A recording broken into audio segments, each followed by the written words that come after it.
다들 빨리 움직이라우!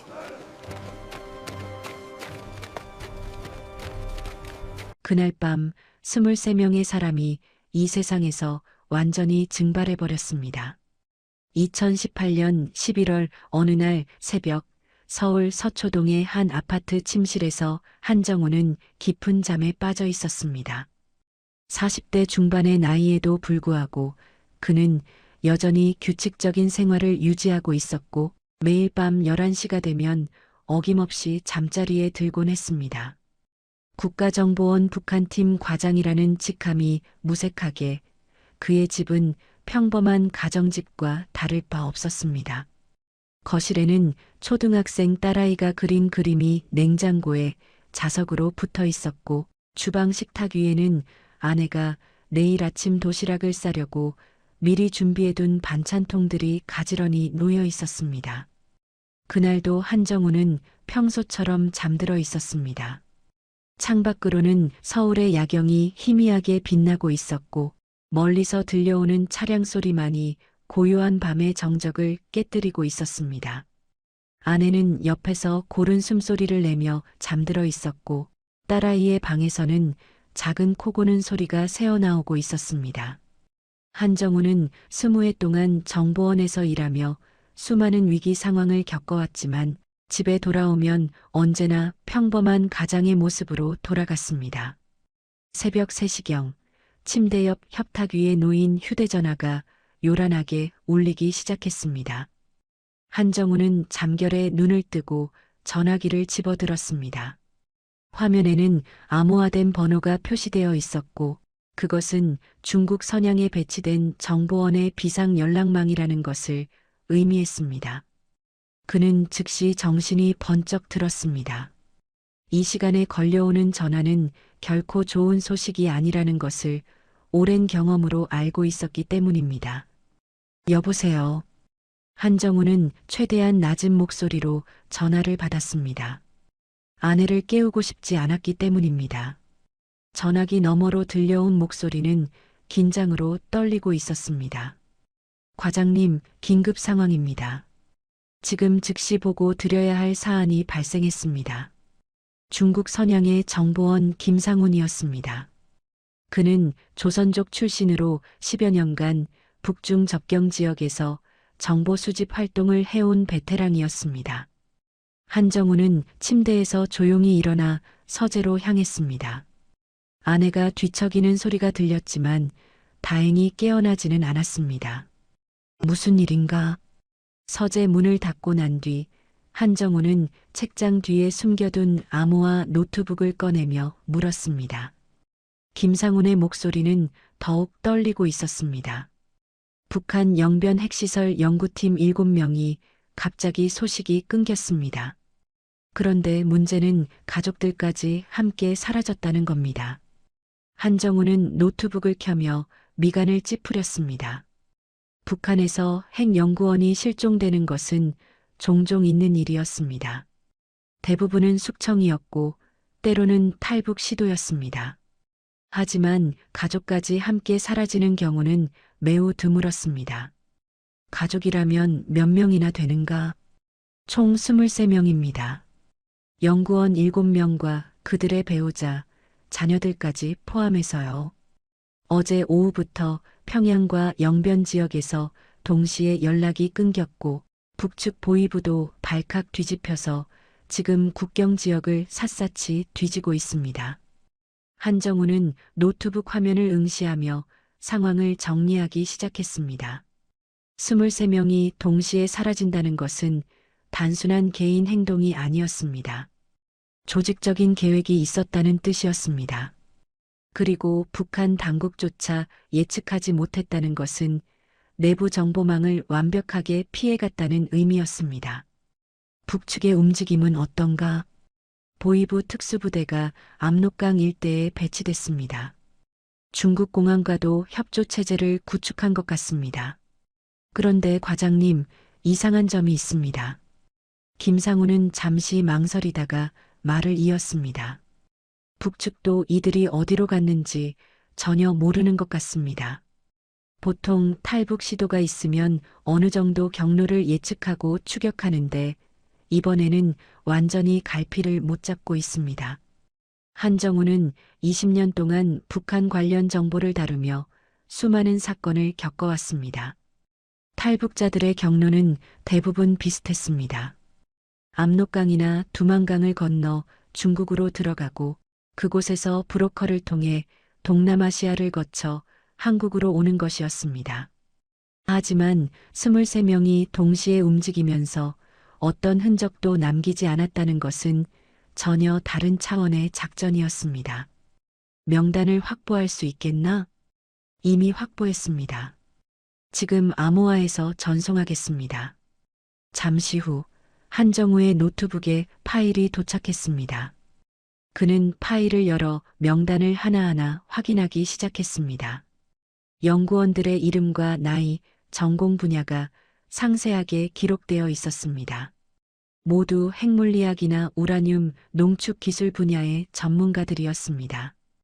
북한 핵 프로그램의 핵심 인력들이었습니다. 한정우는 화면을 보며 천천히 숨을 내쉬었습니다. 이것은 단순한 탈북 사건이 아니었습니다. 누군가 의도적으로 이들을 빼내간 것이었습니다. 그리고 그 배후는 상당한 자원과 조직력을 가진 세력이었습니다. 김 선생, 주변에 수상한 움직임은 없었나? 중국 쪽이나 제3국 인물들 말일세. 그게 바로 제가 추가로 보고드릴 사항입니다. 한 달 전쯤 선양 지역에서 중동계로 보이는 남자들이 조선족 브로커들과 접촉했다는 정보가 있습니다. 구체적인 내용은 아직 파악하지 못했지만 탈북 루트에 관심을 보였다고 합니다. 한정우의 등에 식은땀이 흘렀습니다. 중동 국가가 북한 핵 기술자들에게 관심을 보인다는 것은 매우 위험한 신호였습니다. 그는 즉시 청와대에 긴급 보고를 올려야 한다는 것을 깨달았습니다. 알겠네. 현장에서 계속 정보를 수집하게. 추가 상황이 발생하면 즉시 보고하고. 알겠습니다, 과장님.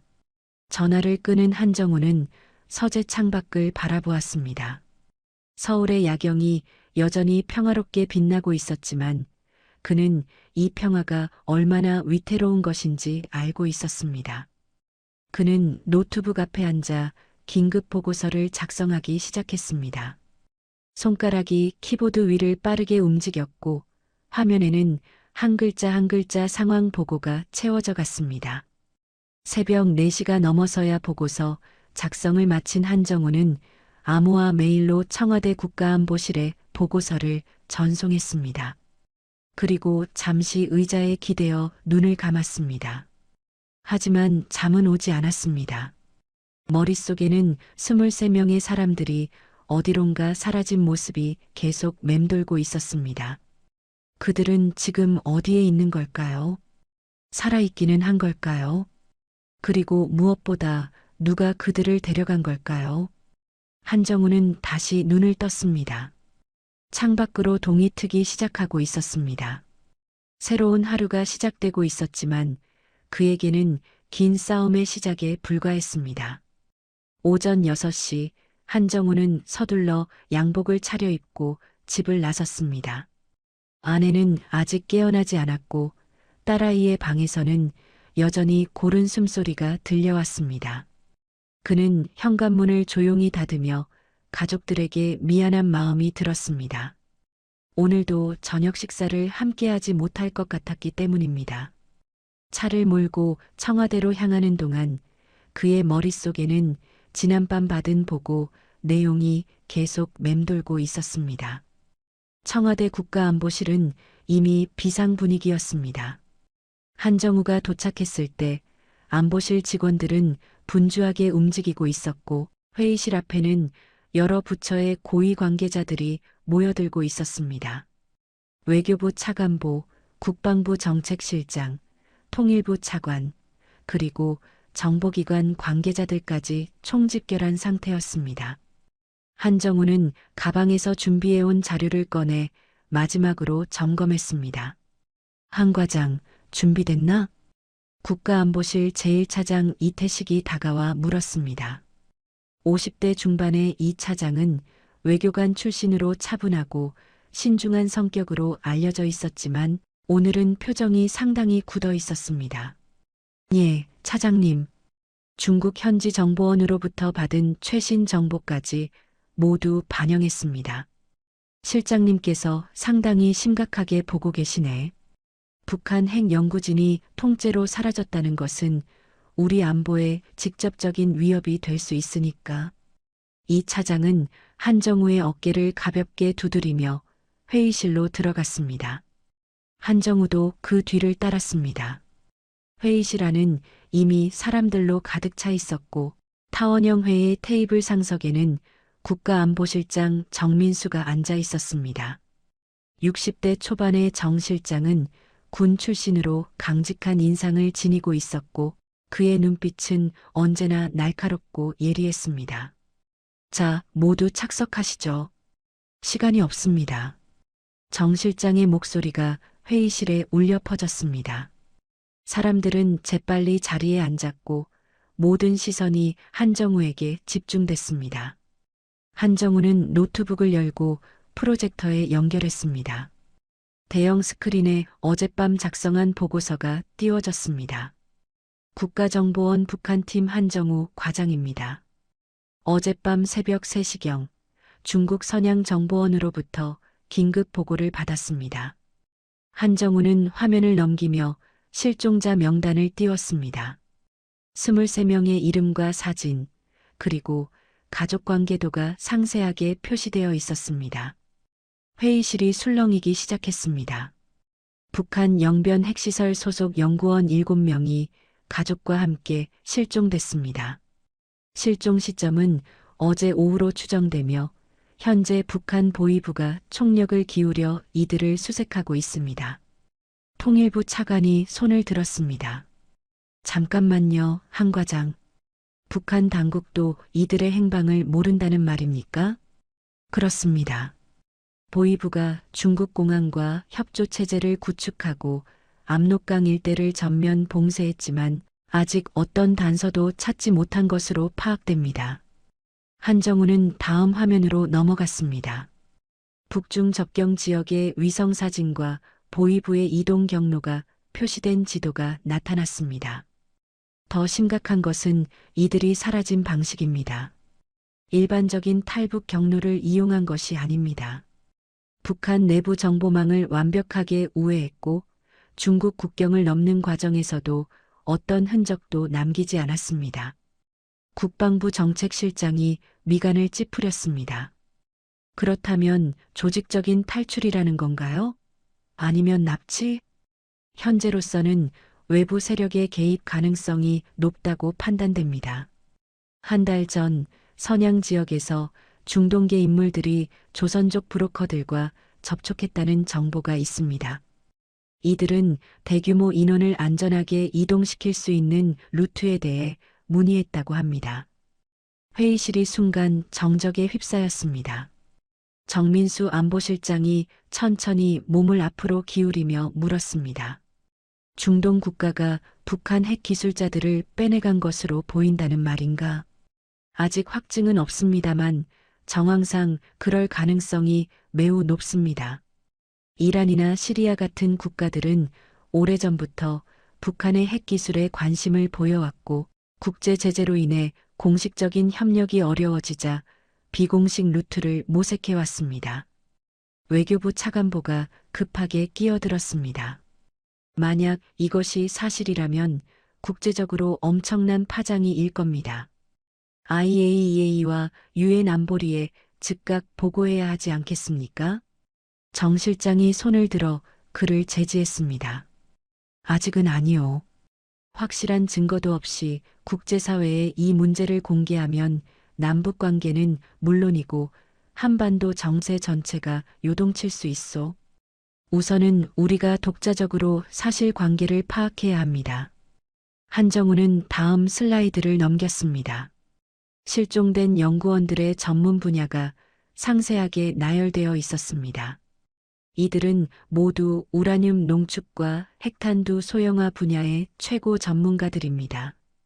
만약 이들이 중동 국가로 넘어간다면 해당 국가의 핵개발 능력이 비약적으로 향상될 수 있습니다. 회의실의 분위기가 점점 더 무거워졌습니다. 모두가 사태의 심각성을 깨닫고 있었습니다. 정 실장은 잠시 생각에 잠기더니 결정을 내렸습니다. 좋습니다. 지금부터 이 사건은 최고 기밀로 분류합니다. 비상 TF팀을 즉시 구성하고 한 과장이 팀장을 맡으시오. 국정원, 외교부, 국방부에서 각각 인력을 차출해서 전담팀을 꾸리도록 하십시오. 한정우는 고개를 숙여 경례했습니다. 명심하겠습니다.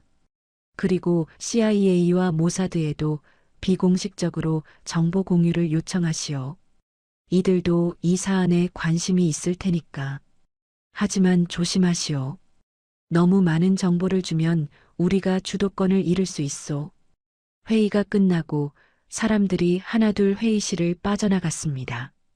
한정우는 자료를 정리하며 무거운 책임감을 느꼈습니다. TF팀장이라는 직책은 영광이기도 했지만 동시에 엄청난 부담이었습니다. 만약 이 사건을 제대로 처리하지 못하면 국가 안보에 심각한 위협이 될 수 있었습니다. 한 과장, 정 실장이 회의실에 남아 한정우를 불렀습니다. 두 사람만 남게 되자 정 실장의 표정이 더욱 진지해졌습니다. 이 사건은 단순한 정보 수집 차원을 넘어설 가능성이 높소. 자네가 현장에 직접 나가야 할 수도 있고 위험한 상황에 처할 수도 있소. 준비가 되어 있나? 한정우는 잠시 망설였지만 곧 고개를 끄덕였습니다. 준비되어 있습니다. 20년간 이 일을 해왔습니다. 마지막까지 최선을 다하겠습니다. 정 실장은 만족스러운 표정으로 한정우의 어깨를 두드렸습니다. 믿고 있네. 하지만 명심하게. 이 사건은 정치적으로 매우 민감하오. 청와대도 정부도 공식적으로는 자네를 보호해 줄 수 없을지 모르오. 신중하게 움직이되 진실을 밝혀내는데 주저하지 마시오. 한정우는 회의실을 나와 복도를 걸었습니다. 창밖으로 서울 시내가 내려다 보였고 아침 햇살이 도시를 밝게 비추고 있었습니다. 하지만 그의 마음속에는 어둠이 드리워져 있었습니다. 23명의 사람들이 어딘가로 사라졌고 그들을 찾아야 한다는 사명감이 그를 짓누르고 있었습니다. 그는 휴대전화를 꺼내 중국 선양의 김상훈에게 메시지를 보냈습니다. 모든 정보를 총동원해서 중동계 인물들의 행적을 추적하라. 어떤 작은 단서라도 놓치지 마라. 메시지를 보낸 후 한정우는 깊은 한숨을 내쉬었습니다. 이제 진짜 싸움이 시작되는 것이었습니다. 한정우가 TF팀을 꾸리고 본격적인 조사에 착수한 지 닷새가 지났습니다. 국정원 지하작전실에는 대형 스크린 여러 개가 설치되어 있었고 북중 접경 지역의 실시간 위성사진과 각종 정보들이 쉴 새 없이 업데이트되고 있었습니다. 팀원들은 교대로 24시간 근무 체제를 유지하며 모든 가능성을 추적하고 있었지만 실종자들의 행방에 대한 단서는 여전히 오리무중이었습니다. 그날 오후 2시경 한정우의 암호화 전화기가 울렸습니다. 중국 선양의 김상훈이었습니다. 그런데 그의 목소리는 평소와 달리 심하게 떨리고 있었습니다. 과장님, 큰일 났습니다. 중국 공안이 압록강 인근에서 시신 2구를 발견했습니다. 한정우는 즉시 의자에서 일어났습니다. 주변에 있던 팀원들도 그의 표정 변화를 감지하고 긴장한 얼굴로 모여들었습니다. 시신의 신원이 확인됐나? 네, 북한 보위부 소속 요원들입니다. 계급장으로 봐서는 중위급으로 추정됩니다.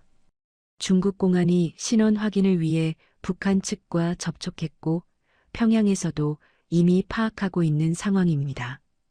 한정우는 작전실 한쪽 벽면에 붙어 있는 대형 지도 앞으로 다가갔습니다. 압록강 유역이 상세하게 표시되어 있었고 그는 발견 지점을 빨간 핀으로 표시했습니다. 정확한 발견 위치는 어디인가? 단둥에서 북쪽으로 약 30km 떨어진 지점입니다. 강변의 갈대밭에 숨겨져 있었는데 현지 어부가 우연히 발견했습니다. 사인은 파악됐나? 김상우는 잠시 침묵하다가 조심스럽게 말을 이었습니다. 그게 이상합니다, 과장님. 총상이 아닙니다. 중국공안 법의학팀의 초기 소견으로는 독극물에 의한 사망으로 추정됩니다. 한정우는 등골이 서늘해지는 것을 느꼈습니다.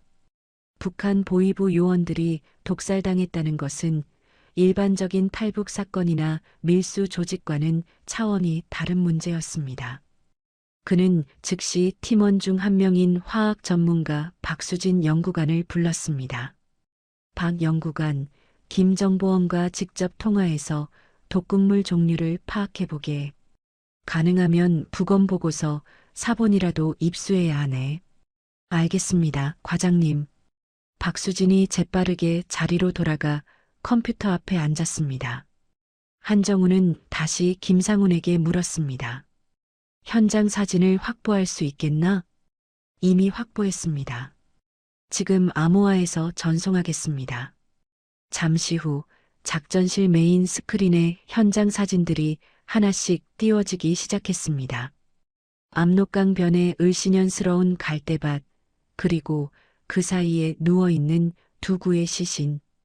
팀원들은 모두 숨을 죽이고 화면을 응시했습니다. 시신들은 북한군 제복을 입고 있었고 얼굴에는 고통스러운 표정이 남아 있었습니다. 저 표정을 보십시오. 박수진 연구관이 화면을 확대하며 말했습니다.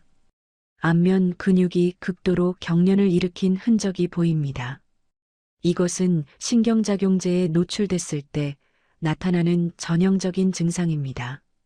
한정우는 팔짱을 끼고 화면을 주시했습니다. 20년간 이 분야에서 일하며 수많은 사건 현장을 봐왔지만 이번 사건은 뭔가 달랐습니다. 너무나 전문적이고 계획적이었습니다. VX 계열일 가능성이 높습니다. 박수진이 중국 공안의 예비 부검 보고서를 확인하며 덧붙였습니다. 이 정도 독성을 가진 물질을 구하고 사용할 수 있는 조직은 한정되어 있습니다. 국가급 정보기관이거나 아니면 그에 준하는 자원을 가진 세력이어야 합니다. 한정우는 회의 테이블에 앉아 상황을 정리하기 시작했습니다.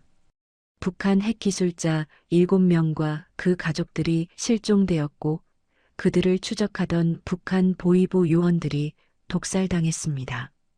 이것은 단순한 탈북이 아니라 치밀하게 계획된 작전이었습니다. 그리고 그 배후에는 강력한 조직이 있었습니다. 과장님, 젊은 분석관 최진우가 다른 모니터를 가리키며 말했습니다. 시신 발견 지점 주변의 위성사진을 분석해 봤는데 흥미로운 점을 발견했습니다. 최진우는 화면에 시간대별 위성사진을 나란히 띄웠습니다. 실종 사건이 발생한 날 밤부터 사흘 동안 이 지역에서 차량 움직임이 포착됐습니다. 일반적인 민간 차량은 아닙니다. 크기로 봐서는 소형 트럭이나 밴으로 보입니다. 한정우는 화면 앞으로 다가가 자세히 살펴봤습니다. 희미하게 찍힌 위성사진이었지만 분명 여러 대의 차량이 야간에 이동한 흔적이 보였습니다. 이 차량들의 이동 경로를 추적할 수 있나? 일부는 가능합니다. 북쪽에서 남쪽으로 이동했고 단둥 시내를 거쳐 선양 방향으로 향한 것으로 보입니다. 한정우는 고개를 끄덕이며 휴대전화를 꺼냈습니다. 청와대 정민수 안보실장에게 직접 보고해야 할 사안이었습니다. 그는 작전실 밖으로 나가 복도에서 전화를 걸었습니다. 실장님, 한정우입니다. 중대한 상황이 발생했습니다. 말해보게. 압록강 인근에서 북한 보위부 요원 2명의 시신이 발견됐습니다. 독극물에 의한 사망으로 추정되며 VX 계열 신경작용제일 가능성이 높습니다. 전화 너머로 정 실장이 깊은 한숨을 쉬는 소리가 들렸습니다. 이것은 일반 범죄 조직의 소행이 아니라는 뜻이군. 그렇습니다. 국가급 정보기관의 개입으로 봐야 합니다. 그리고 위성사진 분석 결과 사건 당일 밤 여러 대의 차량이 북에서 남으로 이동한 정황이 포착됐습니다. 실종자들을 이동시킨 차량일 가능성이 있나? 높습니다. 현재 선양 지역에서 해당 차량들을 추적하고 있습니다. 정 실장은 잠시 침묵하다가 말했습니다. 좋네. 계속 추적하게. 그리고 한 과장, 필요하다면 직접 현장으로 가는 것도 고려해보게.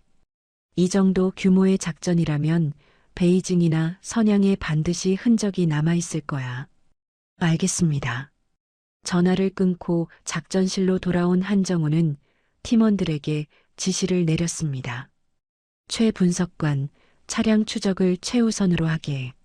선양 시내의 모든 CCTV 영상을 확보할 수 있는지 김정보원과 협의하게. 알겠습니다. 박 연구관, 독극물 종류가 확정되는 대로 즉시 보고하게.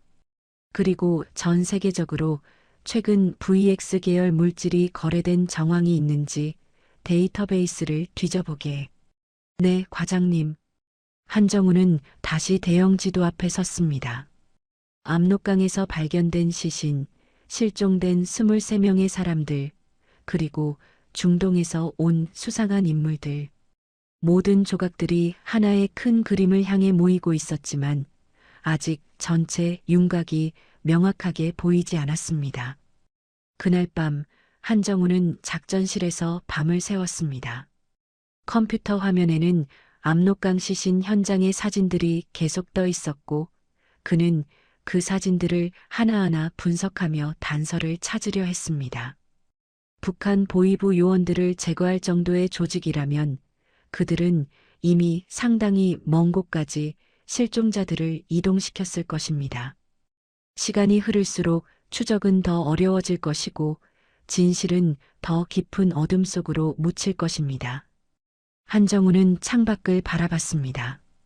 서울의 야경이 여전히 밝게 빛나고 있었지만 그의 마음속에는 불안감이 점점 커지고 있었습니다. 이 사건의 배후에는 그가 상상했던 것보다 훨씬 더 거대하고 위험한 세력이 있을지도 몰랐습니다. 그리고 그는 이제 그들과 정면으로 맞서야 했습니다. 사흘 후 한정우는 인천공항에서 중국행 비행기에 몸을 실었습니다. 공식적으로는 민간 기업의 무역상담원 신분이었고 여권에 찍힌 이름도 가명이었습니다. 청와대의 승인을 받아 단독으로 중국으로 넘어가기로 결정한 것입니다. 작전실에서 위성사진과 보고서만 들여다보는 것으로는 한계가 있었습니다. 현장에 직접 가서 발로 뛰며 정보를 수집해야 했습니다. 베이징을 경유해 선양에 도착한 것은 저녁 8시경이었습니다. 공항을 빠져나온 한정우는 미리 예약해둔 작은 비즈니스 호텔로 향했습니다. 번화가에서 떨어진 조용한 곳이었고 CCTV가 많지 않아 움직임을 감추기에 적합한 장소였습니다. 짐을 풀고 샤워를 마친 후 그는 암호화된 메신저로 김상훈에게 연락을 취했습니다. 선양에 도착했네. 내일 만날 수 있겠나? 잠시 후 답장이 왔습니다. 내일 정오에 조선족 거리의 명동 냉면집에서 만나시죠. 제가 아는 브로커를 데려오겠습니다. 한정우는 메시지를 확인한 후 휴대전화를 서랍에 넣고 침대에 누웠습니다. 하지만 잠은 쉽게 오지 않았습니다. 머릿속에는 지난 며칠간 수집한 정보들이 계속 맴돌고 있었고 내일 만날 브로커가 과연 유용한 정보를 제공할 수 있을지 걱정이 앞섰습니다. 다음 날 정오, 한정우는 선양 조선족 거리의 명동 냉면집을 찾아갔습니다. 낡은 간판과 허름한 외관을 가진 식당이었지만 안으로 들어서자 구수한 냉면 육수 냄새가 코끝을 자극했습니다. 손님은 많지 않았고 가게 안쪽 구석 자리에 김상훈이 다른 남자와 함께 앉아 있었습니다. 과장님, 이쪽입니다. 김상훈이 손을 들어 한정우를 불렀습니다. 한정우는 주변을 살피며 그들의 테이블로 다가갔습니다.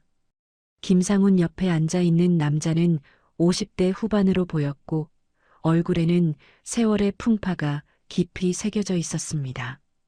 그의 눈빛은 조심스러웠고 한정우를 보는 시선에는 경계심이 가득했습니다. 소개하겠습니다. 이분이 제가 말씀드렸던 최만식 선생입니다.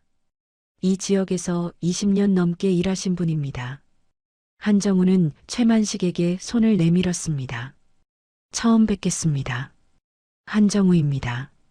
최만식은 잠시 망설이다가 한정우의 손을 잡았습니다. 그의 손은 거칠었고 악수하는 힘에서 오랜 세월 어려운 일을 해온 사람의 단단함이 느껴졌습니다. 앉으십시오. 세 사람은 자리에 앉았고 김상훈이 주인에게 냉면 3그릇을 주문했습니다. 주변에 다른 손님들이 없는 것을 확인한 후 한정우는 조심스럽게 입을 열었습니다. 최 선생님, 김 선생에게서 대략적인 이야기는 들었습니다. 한 달 전쯤 이상한 사람들이 선생님을 찾아왔다고요. 최만식은 테이블 위에 놓인 물컵을 만지작거리며 천천히 고개를 끄덕였습니다. 그렇습니다. 정확히는 5주 전이었습니다. 제가 자주 가는 당구장에서 누군가 저를 찾더군요. 어떤 사람이었습니까? 중동 사람들이었습니다. 얼굴 생김새나 억양으로 봐서 아랍권 사람들이 분명했습니다. 3명이었는데 1명은 중국어를 유창하게 했고 나머지 2명은 통역을 통해 대화했습니다. 최만식은 잠시 말을 멈추고 주변을 다시 한번 살폈습니다. 그리고 목소리를 낮춰 계속 이야기했습니다. 그들은 저에게 특별한 일을 의뢰하고 싶다고 했습니다. 북에서 사람들을 빼내는 일 말입니다. 그런데 규모가 보통이 아니었습니다. 1~2명이 아니라 가족 단위로, 그것도 여러 가족을 동시에 이동시켜야 한다고 했습니다. 한정우는 몸을 앞으로 기울이며 물었습니다. 구체적으로 몇 명이나 되는지 말했습니까? 정확한 숫자는 말하지 않았습니다. 다만 20명 이상이라고 했고 그 중에는 어린아이들도 포함되어 있다고 했습니다. 그리고 이들을 안전하게 어떤 흔적도 남기지 않고 이동시킬 수 있는 루트를 원했습니다. 최만식의 손이 미세하게 떨리고 있었습니다. 한정우는 그가 무언가 깊은 두려움을 느끼고 있다는 것을 알 수 있었습니다. 선생님은 어떻게 답하셨습니까? 거절했습니다. 즉시 거절했습니다. 최만식은 물컵을 입으로 가져가 한 모금 마셨습니다. 저는 20년 동안 이 일을 해왔지만 원칙이 있습니다. 돈을 벌기 위해 위험한 일에 손대지 않는다는 것입니다. 그런데 그들의 제안은 너무 위험했습니다. 규모도 규모지만 그들의 눈빛이 심상치 않았습니다. 이건 단순한 탈북 지원이 아니라 뭔가 큰 작전이라는 느낌이 들었습니다. 그들은 왜 선생님을 찾아온 겁니까? 이 지역에 브로커가 한둘이 아닐 텐데요. 김상훈이 끼어들었습니다. 최 선생은 이 지역에서 가장 경험이 많고 신뢰받는 분입니다. 아마 그들도 철저히 조사한 후에 접근했을 겁니다. 최만식이 고개를 끄덕이며 덧붙였습니다. 그들은 제 이름과 연락처를 정확히 알고 있었습니다. 그리고 제가 지금까지 성공시킨 사례들까지 파악하고 있더군요. 전문적으로 준비한 사람들이었습니다. 거절한 후에는 어떻게 됐습니까? 처음에는 금액을 올려 다시 제안했습니다. 제가 평생 벌어도 모을 수 없는 액수였습니다. 하지만 저는 끝까지 거절했고 결국 그들은 떠났습니다. 그런데 떠나면서 한 말이 지금도 기억에 남습니다. 최만식의 얼굴이 어두워졌습니다. 뭐라고 했습니까? 당신이 하지 않아도 다른 사람이 할 것이고 이 일은 반드시 이루어질 것이라고 했습니다. 그리고 우리를 방해하지 말라고 경고했습니다. 그때 그들의 눈빛이 정말 무서웠습니다. 한정우는 노트에 메모를 하며 물었습니다. 그들의 외모나 특징 중에 기억나는 것이 있습니까? 나이나 키, 옷차림 같은 것 말입니다. 최만식은 잠시 생각에 잠기더니 천천히 말했습니다. 중국어를 하던 사람은 40대 초반으로 보였고 키가 크고 체격이 좋았습니다. 옷은 평범한 정장이었지만 품질이 좋아 보였습니다. 그리고 왼손 검지에 작은 흉터가 있었던 것이 기억납니다. 나머지 두 명은 30대에서 40대 사이로 보였고 한 명은 턱수염을 길렀습니다. 그들이 어디서 왔는지, 어디에 묵고 있는지에 대한 정보는요? 그런 건 말하지 않았습니다. 다만 다시 연락하겠다며 명함을 주고 갔는데 그 명함은 제가 바로 버렸습니다. 관련되고 싶지 않았거든요. 한정우는 아쉬움이 들었지만 표정을 감췄습니다. 최만식의 선택을 탓할 수는 없었습니다. 그는 자신의 안전을 지키기 위해 당연한 결정을 한 것이었습니다.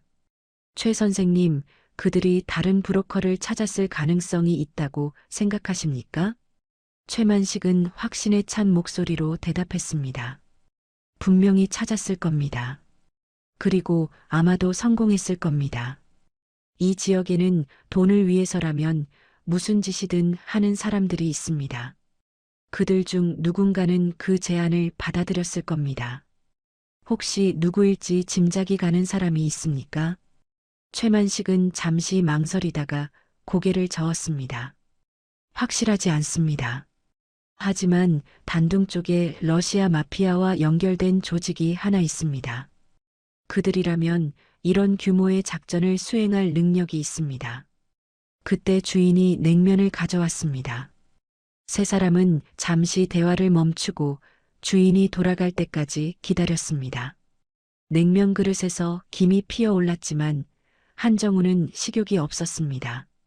머릿속은 온통 최만식이 말한 내용들로 가득 차 있었습니다. 최 선생님, 오늘 이야기해 주신 것에 감사드립니다. 만약 그들이나 관련된 사람들에 대한 추가 정보를 얻게 되면 김 선생을 통해 연락 부탁드립니다. 최만식은 고개를 끄덕였지만 그의 표정은 여전히 불안해 보였습니다. 한 선생님, 제가 드릴 말씀이 하나 더 있습니다. 말씀하십시오. 조심하십시오. 이 일에 관여된 사람들은 보통 사람들이 아닙니다. 당신이 그들을 쫓고 있다면 그들도 당신을 알아차릴 겁니다. 이 세계에서는 너무 많이 아는 것이 때로는 독이 됩니다. 한정우는 최만식의 눈을 똑바로 바라보며 대답했습니다. 알고 있습니다. 하지만 제게는 이 일을 끝까지 추적해야 할 이유가 있습니다. 냉면집을 나선 한정우는 선양 거리를 걸으며 깊은 생각에 잠겼습니다. 중동 사람들, 러시아 마피아, 그리고 사라진 23명의 북한 사람들. 퍼즐 조각들이 하나씩 모이고 있었지만 여전히 전체 그림은 흐릿했습니다. 한정우는 호텔로 돌아와 즉시 노트북을 켰습니다. 최만식으로부터 얻은 정보는 중요했지만 그것만으로는 충분하지 않았습니다. 이제는 국제정보망을 활용해야 할 때였습니다. 중동 국가들의 움직임, 러시아 마피아의 연결고리, 그리고 북한 핵 기술자들의 행방을 추적하기 위해서는 미국과 이스라엘의 정보기관들과 협력이 필수였습니다. 한정우는 암호화된 메신저를 열고 CIA 동북아시아 담당 부국장 제임스 톰슨에게 메시지를 보냈습니다. 톰슨은 10년 전 북한 핵시설 관련 공동작전을 진행하며 알게 된 인물이었고 그 이후로도 비공식적으로 정보를 교환해온 사이였습니다. 제임스, 긴급한 사안이 있어 연락한다. 북한 영변 핵연구팀 7명이 가족과 함께 실종됐다. 중동 세력의 개입 정황이 있다. 당신 쪽에서 파악한 정보가 있는가? 메시지를 보낸 후 한정우는 창밖을 바라보며 답장을 기다렸습니다. 선양의 밤거리는 네온 사인으로 화려하게 빛나고 있었고 거리에는 사람들이 분주하게 오가고 있었습니다. 하지만 그 평화로운 풍경 뒤에는 보이지 않는 거대한 음모가 숨어 있었습니다. 10분 정도 지났을까 메신저에 답장이 도착했습니다. 하지만 그 내용은 한정우가 예상했던 것과는 달랐습니다. 이 건에 대해서는 더 이상 논의할 수 없다. 우리는 이미 파악하고 있으며 현재 독자적으로 처리 중이다. 당신의 개입은 상황을 복잡하게 만들 수 있다. 물러나는 것이 좋겠다. 한정우는 화면을 응시하며 미간을 찌푸렸습니다. 톰슨의 답변은 너무나 차갑고 단호했습니다. 평소라면 적어도 기본적인 정보라도 공유했을 텐데 이번에는 완전히 문을 닫아버린 것입니다. 이것은 CIA가 이 사건을 매우 민감하게 다루고 있다는 뜻이었고 어쩌면 그들도 깊숙이 관여되어 있을 가능성을 시사했습니다. 한정우는 다시 메시지를 보냈습니다. 제임스, 우리는 10년 동안 협력해왔다. 최소한 기본적인 정보라도 공유할 수 없는가? 이것은 한반도 안보와 직결된 문제다.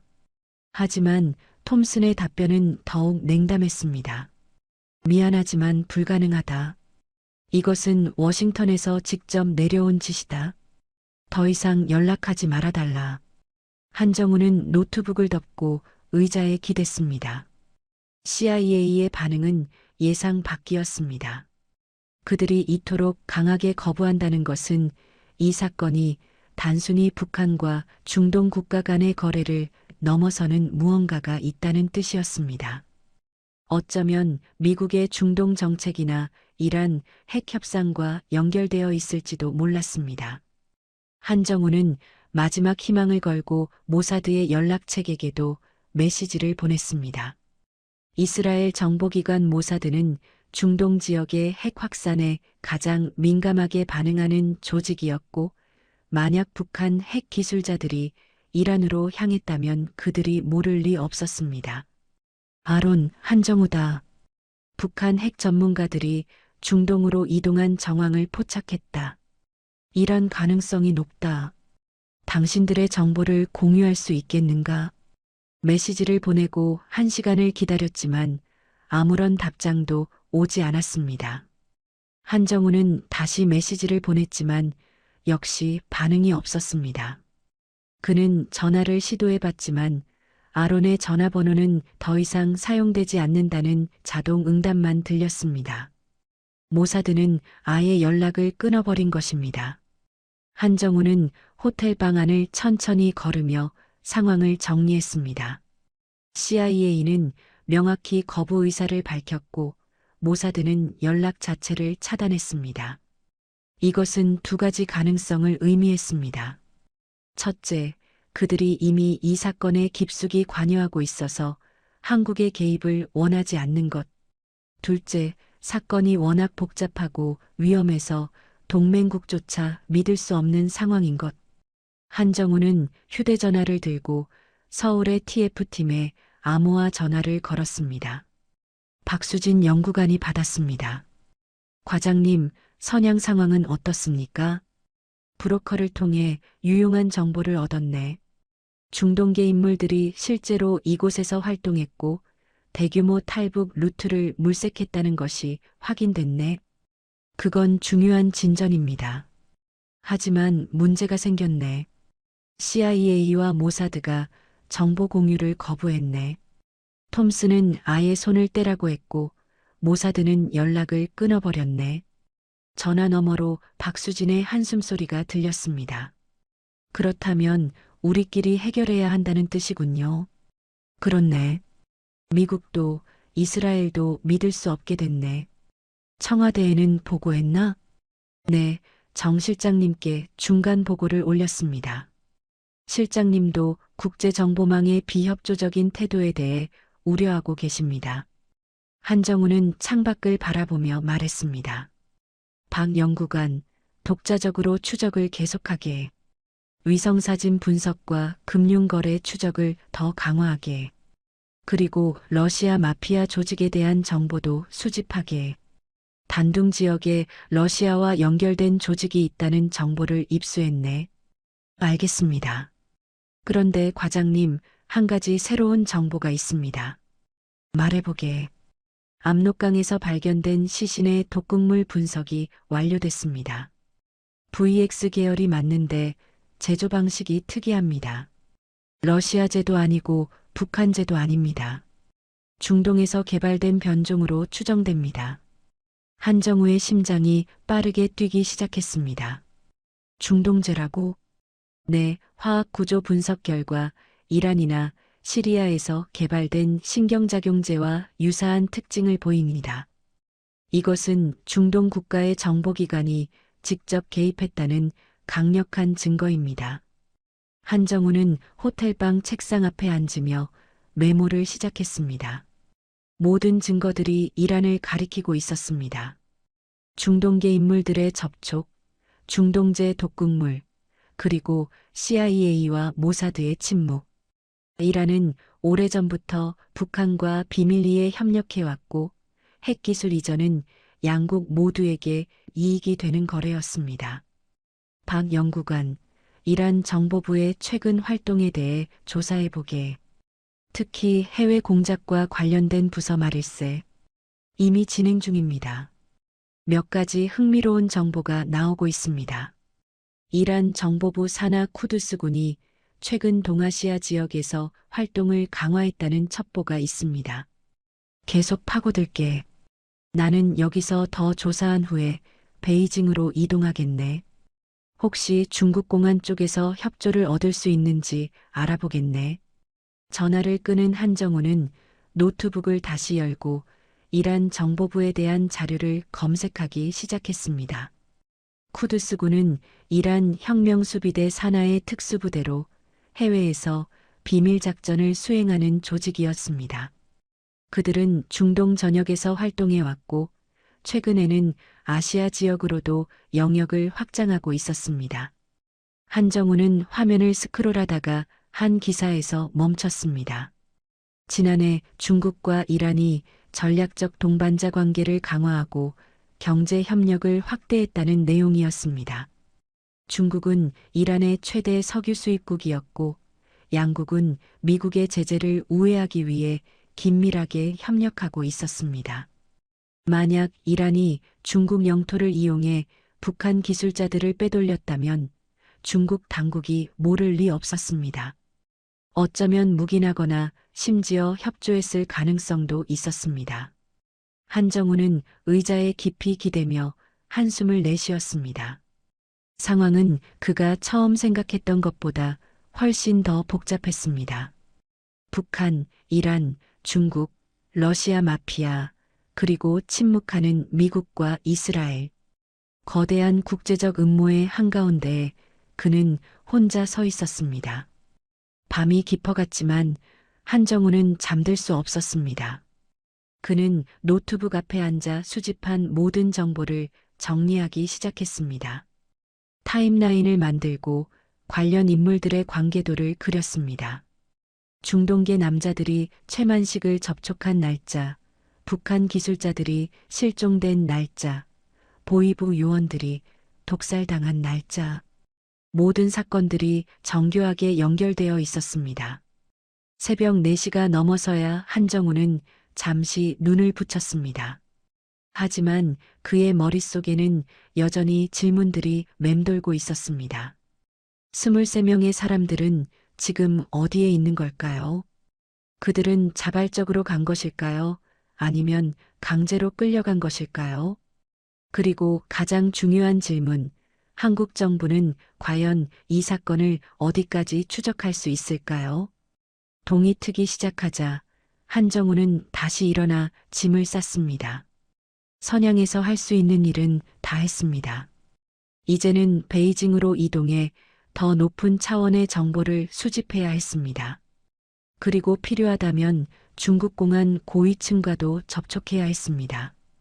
위험한 도박이었지만 다른 선택지가 없었습니다.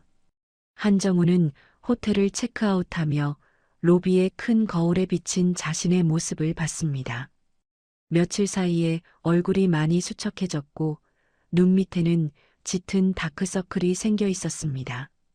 하지만 그의 눈빛만은 여전히 날카롭고 단호했습니다. 그는 이 사건을 끝까지 추적할 것입니다. 설령 혼자라도. 한정우는 베이징으로 향하는 고속철도에 몸을 실었습니다.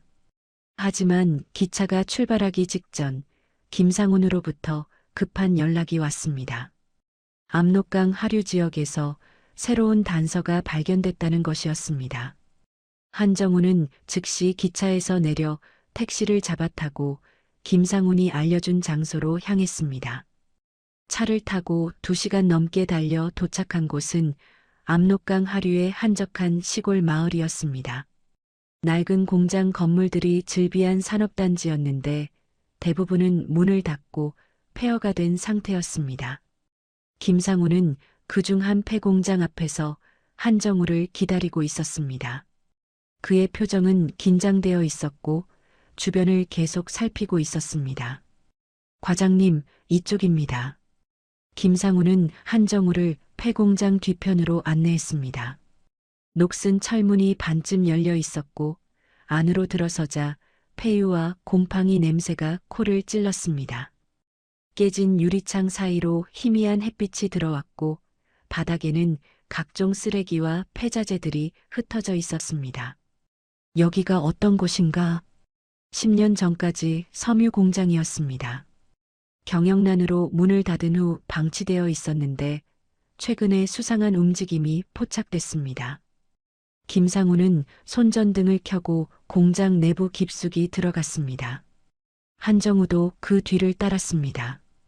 공장 안쪽으로 들어갈수록 사람이 최근에 머물렀던 흔적들이 보이기 시작했습니다.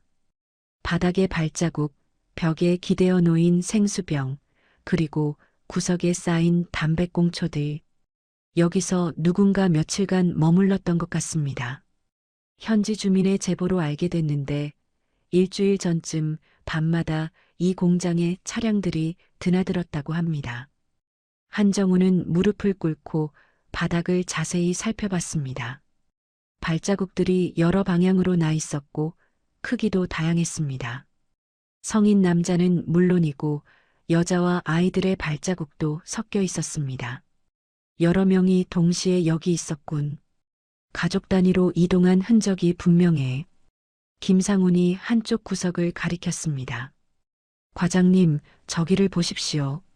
한정우가 다가가 보니 벽 모퉁이에 작은 종이 쪽지 하나가 떨어져 있었습니다.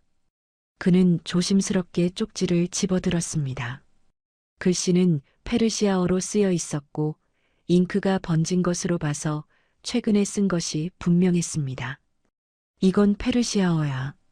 내가 읽을 수는 없지만 사진을 찍어서 번역을 의뢰해야겠네. 한정우는 휴대전화로 쪽지를 여러 각도에서 촬영했습니다. 그리고 쪽지를 비닐봉지에 넣어 주머니에 보관했습니다.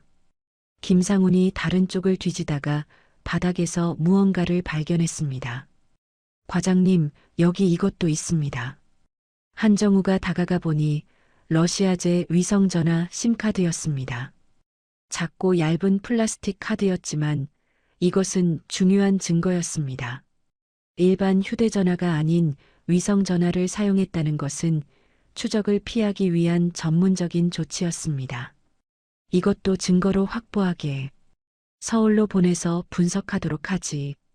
한정우는 공장 내부를 더 샅샅이 뒤졌습니다. 1시간 정도 수색한 끝에 몇 가지 추가 단서들을 발견했습니다. 북한제 담배 한 갑, 중국 위안화 지폐 몇 장, 그리고 아이용 과자 봉지. 이 모든 것들이 북한 가족들이 이곳에 머물렀다는 것을 증명하고 있었습니다. 김 선생, 현지 주민이 목격한 차량에 대해 더 자세히 알아볼 수 있겠나? 이미 확인했습니다. 목격자 증언에 따르면 대형 밴 서너 대가 밤마다 왔다고 합니다.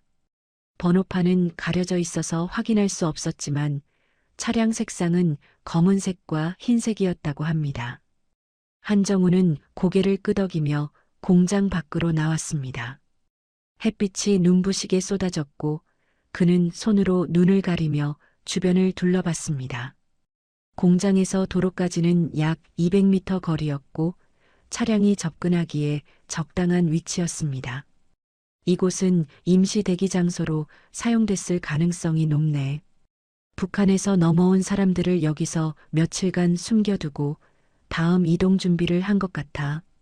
그렇다면 이곳에서 어디로 이동했을까요? 한정우는 휴대전화로 지도를 열어 위치를 확인했습니다. 이곳에서 가장 가까운 대도시는 단둥이었고 단둥에서는 기차나 비행기로 중국 내륙 깊숙이 이동할 수 있었습니다. 선양이나 베이징으로 갔을 가능성이 높네. 그곳에서 다시 서쪽으로 향했을 거야. 파키스탄이나 중앙아시아를 거쳐 중동으로 가는 루트 말일세. 김상훈이 걱정스러운 표정으로 물었습니다.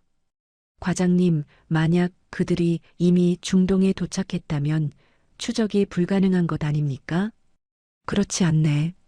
이런 규모의 인원을 이동시키려면 여러 단계의 경유지를 거쳐야 해. 각 단계마다 반드시 흔적이 남게 되어 있네. 우리가 그 흔적들을 하나씩 찾아내면 되는 거야. 한정우는 다시 폐공장 안으로 들어가 마지막으로 한 번 더 수색을 진행했습니다. 이번에는 더 꼼꼼하게 벽면과 천장까지 확인했습니다.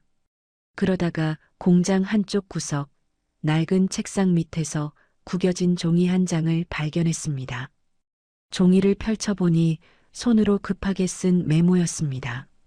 글씨는 흐릿했지만 한글이었고 내용을 읽는 순간 한정우의 심장이 빠르게 뛰기 시작했습니다.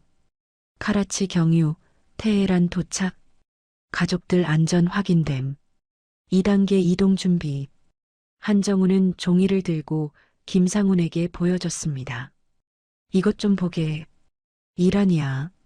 그들은 파키스탄 카라치를 거쳐 이란 테헤란으로 갔어.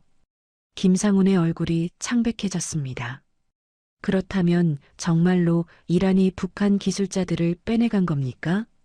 그렇네. 이제 의심의 여지가 없어. 이란 정보부가 조직적으로 이 작전을 수행했고 러시아 마피아와 중국 브로커들을 이용해서 사람들을 이동시켰어. 한정우는 메모를 사진으로 찍은 후 비닐봉지에 넣어 보관했습니다. 그리고 휴대전화를 꺼내 서울의 TF팀에 긴급 연락을 취했습니다. 박수진 연구관이 전화를 받았습니다. 과장님, 무슨 일입니까? 결정적인 증거를 발견했네. 압록강 인근 폐공장에서 페르시아어 메모와 이동 경로가 적힌 한글 메모를 찾았네. 그들은 카라치를 경유해서 테헤란으로 갔어. 전화 너머로 박수진이 숨을 헐떡이는 소리가 들렸습니다. 테헤란이라면 이란의 수도입니다. 이것은 이란 정부 차원의 작전이라는 확실한 증거입니다. 그렇네. 지금 즉시 청와대에 긴급 보고를 올리게. 그리고 카라치와 테헤란을 연결하는 항공편과 육로를 모두 조사하게. 언제 어떤 경로로 이동했는지 추적해야 하네. 알겠습니다. 그런데 과장님, 이 정보를 국제사회에 공개해야 하지 않을까요? 이것은 명백한 핵 확산 행위입니다. 한정우는 잠시 침묵했습니다. 박수진의 말이 맞았습니다. 이것은 유엔 안보리에 즉각 보고해야 할 중대 사안이었습니다. 하지만 동시에 매우 민감한 외교 문제이기도 했습니다. 그건 정부가 결정할 일이네. 우리는 증거를 수집하고 사실을 밝혀내는 것까지만 하면 되네. 정치적 판단은 위에서 할 거야. 알겠습니다. 그럼 과장님은 이제 어떻게 하실 겁니까? 한정우는 폐공장을 나서며 대답했습니다. 나는 더 확실한 증거를 찾아야 하네. 이란까지 직접 갈 수는 없지만 적어도 중국 내에서 이 작전에 관여한 사람들을 더 찾아낼 수 있을 거야. 단둥과 베이징에서 조사를 계속하겠네. 전화를 끄는 한정우는 김상훈과 함께 공장을 완전히 빠져나왔습니다. 멀리서 압록강이 유유히 흐르는 것이 보였고 강 건너편 북한 땅이 희미하게 보였습니다. 한정우는 그 풍경을 바라보며 깊은 생각에 잠겼습니다. 저 강을 건너 23명의 사람들이 새로운 삶을 찾아 떠났습니다. 그들은 지금 이란 어딘가에서 무엇을 하고 있을까요? 그들은 정말 자발적으로 간 것일까요? 아니면 다른 선택의 여지가 없었던 것일까요? 한정우는 답을 알 수 없었습니다. 하지만 한 가지는 확실했습니다. 이 사건은 단순한 탈북이 아니라 국제적인 핵 확산 네트워크의 일부였다는 것입니다. 김 선생, 이 공장 주변을 계속 감시하게. 혹시 관련자들이 다시 나타날지도 모르네. 알겠습니다, 과장님. 조심해서 다녀오십시오. 한정우는 택시를 타고 단둥 시내로 향했습니다.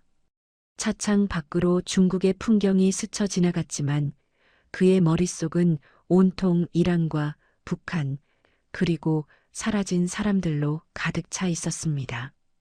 그는 주머니 속의 비닐봉지를 만지작거렸습니다. 그 안에는 이 거대한 음모를 밝혀낼 열쇠가 들어 있었습니다. 페르시아어로 쓰인 쪽지, 위성전화 심카드, 그리고 한글 메모. 이 작은 증거들이 국제사회를 뒤흔들 폭탄이 될 것입니다. 단둥 시내에 도착한 한정우는 호텔에 체크인한 후 즉시 노트북을 열었습니다. 오늘 발견한 모든 증거들을 사진으로 정리하고 상세한 보고서를 작성하기 시작했습니다. 이 보고서는 청와대는 물론이고 필요하다면 유엔에도 제출될 수 있는 공식 문서가 될 것입니다. 한정우는 한 글자 한 글자 신중하게 타이핑했습니다. 이것은 단순한 보고서가 아니라 역사의 한 페이지가 될 문서였습니다. 사흘 후 한정우는 서울로 돌아왔습니다. 인천공항을 빠져나와 곧바로 국정원 본부로 향했고 그곳에서 수집한 모든 증거를 정리해 청와대에 제출할 최종 보고서를 완성했습니다. 보고서에는 압록강 폐공장에서 발견한 페르시아어 메모, 위성전화 심카드 분석 결과, 그리고 이란으로 향하는 이동 경로가 상세하게 기록되어 있었습니다.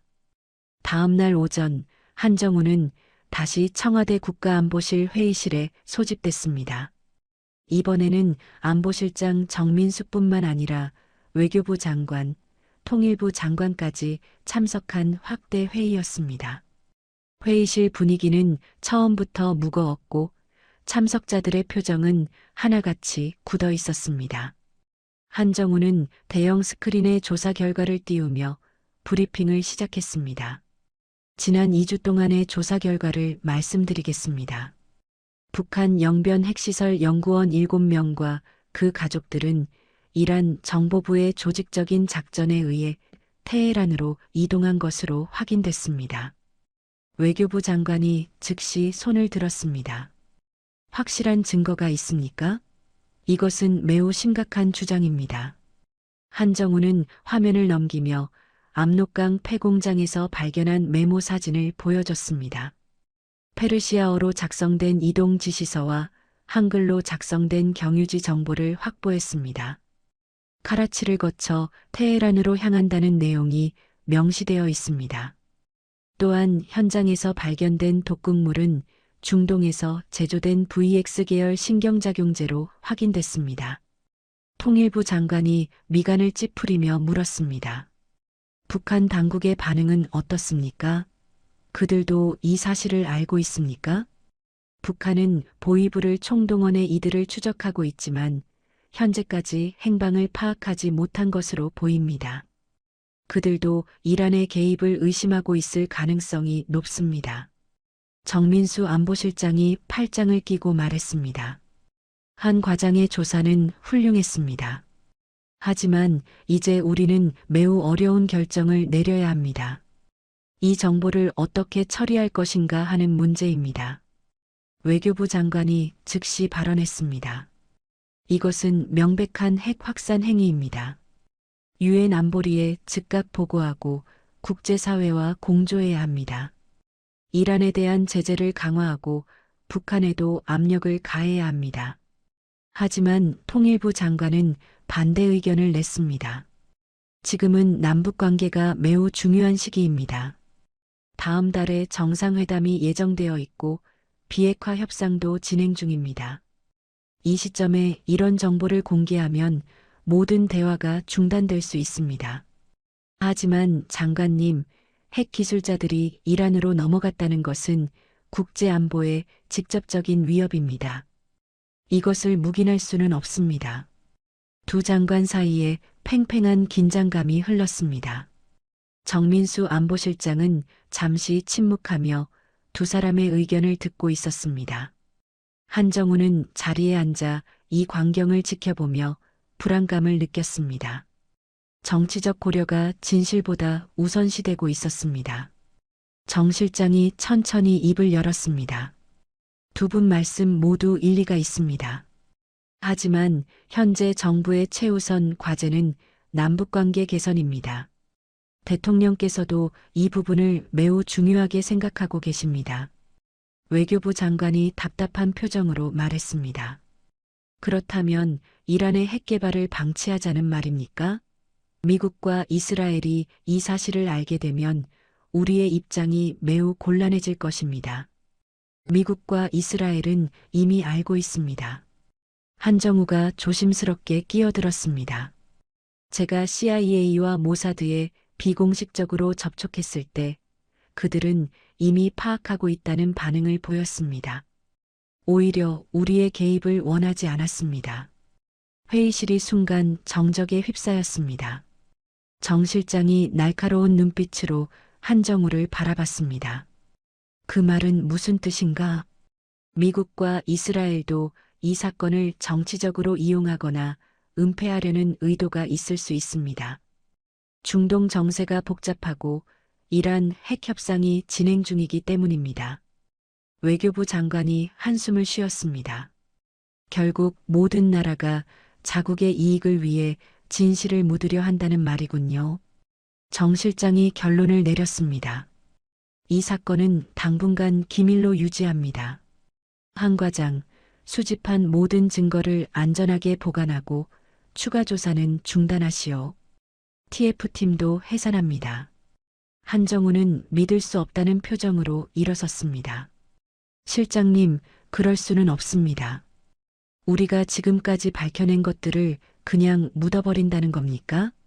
한 과장, 이것은 명령입니다. 정부의 결정을 존중하십시오. 하지만 23명의 사람들이 지금 이란 어딘가에서 핵무기 개발에 동원되고 있습니다. 그리고 그 기술이 중동 전역으로 확산될 수 있습니다. 정 실장의 목소리가 차갑게 식었습니다. 한 과장, 당신은 정보원입니다. 정치가가 아닙니다. 우리는 정보를 수집하고 보고하는 것까지만 책임이 있습니다. 그 정보를 어떻게 사용할지는 정치 지도자들이 결정하는 것입니다. 한정우는 주먹을 불끈 쥐었습니다. 20년 동안 국가를 위해 일해왔지만 이런 순간은 처음이었습니다. 진실보다 정치적 이해관계가 우선시되고 국가 안보보다 남북 관계가 중요하게 여겨지는 현실이 그를 분노하게 만들었습니다. 알겠습니다. 한정우는 짧게 대답하고 회의실을 나섰습니다. 복도를 걸으며 그의 머릿속은 복잡했습니다. 명령에 따라 조사를 중단해야 할까요? 아니면 계속 진실을 추적해야 할까요? 그는 국정원 청사를 빠져나와 주차장으로 향했습니다. 차에 시동을 걸고 한참을 그대로 앉아 있었습니다. 창밖으로는 서울의 빌딩 숲이 보였고 사람들은 각자의 일상을 살아가고 있었습니다. 하지만 그들은 모릅니다. 북한 핵 기술자들이 이란으로 넘어갔다는 사실을, 그리고 그것이 중동의 불안정을 더욱 가중시킬 수 있다는 사실을 말입니다. 한정우는 휴대전화를 꺼내 한 통의 전화를 걸었습니다. 전직 국정원 요원이자 중동 전문가인 박민재였습니다. 박민재는 10년 전 이란 핵시설 감시 작전 중 부상을 입고 현장에서 물러난 인물이었지만 여전히 중동 지역의 정보망을 유지하고 있었습니다. 민재 형, 나야. 만날 수 있겠나? 정우야, 무슨 일이냐? 목소리가 안 좋은데. 급한 일이야. 오늘 저녁에 만나자. 홍대 쪽 우리가 자주 가던 술집에서. 알았다. 7시에 보자. 전화를 끊은 한정우는 시동을 걸고 집으로 향했습니다. 집에 도착하니 아내와 딸아이가 저녁 준비를 하고 있었습니다. 딸아이가 현관으로 달려와 한정우를 반겼습니다. 아빠, 오늘 일찍 왔네요. 한정우는 딸아이를 안아 올리며 억지로 미소를 지었습니다. 응, 오늘은 일찍 끝났어. 우리 공주학교는 어땠어? 좋았어요. 오늘 미술 시간에 아빠 그림 그렸어요. 아내가 거실에서 나와 한정우를 바라봤습니다. 그녀는 오랜 세월 함께 살며 남편의 표정만 봐도 무슨 일이 있었는지 알 수 있었습니다. 무슨 일 있어요? 얼굴이 안 좋은데. 아니야, 괜찮아. 그냥 좀 피곤해서 그래. 저녁 식사를 마친 후 한정우는 서재로 들어가 노트북을 켰습니다. 청와대는 조사 중단을 명령했지만 그는 포기할 수 없었습니다. 23명의 사람들, 그리고 그들이 만들어낼 핵무기가 언젠가 이 세상 어딘가에서 폭발할지도 모른다는 공포가 그를 사로잡고 있었습니다. 한정우는 수집한 모든 자료를 외장하드에 백업했습니다. 그리고 암호화된 클라우드에도 복사본을 저장했습니다. 언젠가 이 정보가 필요한 순간이 올 것이라고 확신했습니다.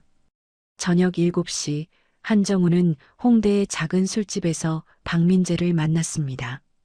박민재는 50대 초반의 나이에도 불구하고 여전히 정정한 체격을 유지하고 있었고 그의 눈빛은 날카로웠습니다.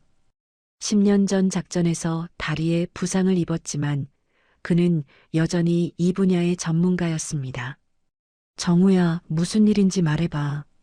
한정우는 주변을 살피며 낮은 목소리로 말했습니다. 형, 나 큰 결심을 하려고 해.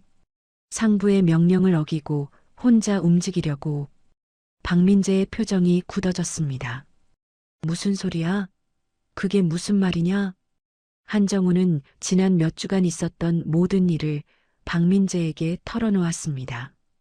북한 기술자들의 실종, 이란으로의 이동, 그리고 청와대의 은폐 지시까지. 박민재는 술잔을 들고 있던 손을 멈추고 진지하게 한정우의 이야기를 들었습니다. 그래서 너는 어떻게 하려고? 형이 가진 이란 정보망을 이용하고 싶어?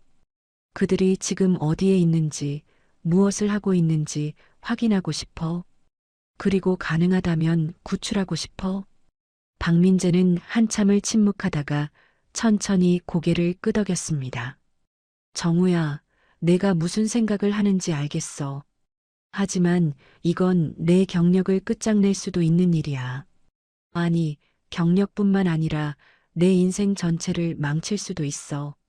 알아. 하지만 이대로 가만히 있을 수는 없어. 박민재는 술잔을 비우고 한정우를 똑바로 바라봤습니다. 그의 눈빛에는 걱정과 동시에 이해가 담겨 있었습니다. 그도 한때는 현장에서 뛰었던 사람이었고 진실을 덮으려는 정치적 압력에 좌절했던 경험이 있었기 때문입니다. 정우야, 내가 내 입장이라면 똑같이 했을 거야. 하지만 알아야 할 게 있어. 내가 지금 추적하는 일은 생각보다 훨씬 더 깊고 어두운 세계야. 무슨 뜻이야? 박민재는 주변을 다시 한번 살핀 후 목소리를 더욱 낮췄습니다. 이란 정보부가 북한 핵 기술자들을 빼내는 작전은 이번이 처음이 아니야. 이미 5년 전부터 시작됐어. 소규모로 아주 은밀하게 진행되어 왔지. 한정우는 깜짝 놀라 박민재를 쳐다봤습니다. 5년 전부터라고? 그럼 이번 사건은 그 연장선상인 거야? 그렇지. 이란은 국제 제재 때문에 자체적으로 핵 기술을 개발하는데 한계에 부딪혔어. 그래서 다른 방법을 찾았지. 바로 북한의 기술자들을 데려오는 거야. 북한은 외화가 절실했고 이란은 기술이 절실했어. 완벽한 거래였지. 한정우는 머리를 감싸쥐었습니다. 5년이라는 시간 동안 이런 일이 계속되어 왔다는 사실이 충격적이었습니다. 그럼 지금까지 얼마나 많은 사람들이 넘어간 거야? 박민재는 잠시 생각하다가 대답했습니다. 정확한 숫자는 모르지만 내가 파악한 바로는 적어도 30명 이상이야. 기술자뿐만 아니라 그들의 가족들까지 포함하면 100명 가까이 될 거야. 세상에 그렇게 많은 사람들이. 그리고 중개자는 러시아 마피아야. 그들은 중국과 중앙아시아를 거쳐 사람들을 이동시켜 각 단계마다 막대한 수수료를 받지. 북한은 1인당 수십만 달러를 받고 러시아 마피아도 비슷한 액수를 챙겨. 이란은 비싼 돈을 지불하지만 그만한 가치가 있다고 판단하는 거야. 한정우는 소주잔을 들어 단숨에 마셨습니다. 목구멍이 화끈거렸지만 정신은 더욱 또렷해졌습니다. 형은 어떻게 이런 걸 다 알고 있어? 박민재는 쓸쓸하게 웃었습니다. 10년 전 내가 부상당했던 그 작전이 바로 이것과 관련된 거였어. 우리는 테헤란 외곽의 비밀 연구시설을 감시하고 있었지. 거기서 북한 기술자들이 일하고 있다는 정보를 입수했거든. 그래서 무슨 일이 있었어? 우리가 너무 가까이 다가갔어. 이란 정보부가 눈치챘고 추격전이 벌어졌지. 나는 총상을 입었고 동료 한 명은 그 자리에서 죽었어. 그 후 작전은 중단됐고 나는 현장에서 물러났지. 한정우는 박민재의 아픈 과거를 처음 들었습니다.